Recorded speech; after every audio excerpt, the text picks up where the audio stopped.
చలని వసుధ గొలిచిన నీ పాదము బలితలమోపిన పాదము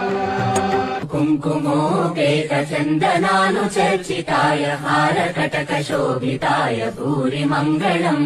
విమల రూపాయ వివిధ వేదాంత వేద్యాయ సుజన చిత్త కామితాయ సుభగ మంగళం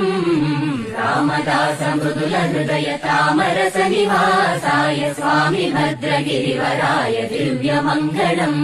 गरुड गमन तव चरण कमलमिह मनसि लसतु मम नित्यम् गरुड गमन तव चरण कमलमिह मनसि लसतु मम नित्यम् मनसि लसतु मम नित्यम् मम तापमपा गुरुदेव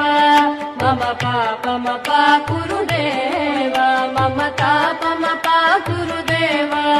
मम पापमपा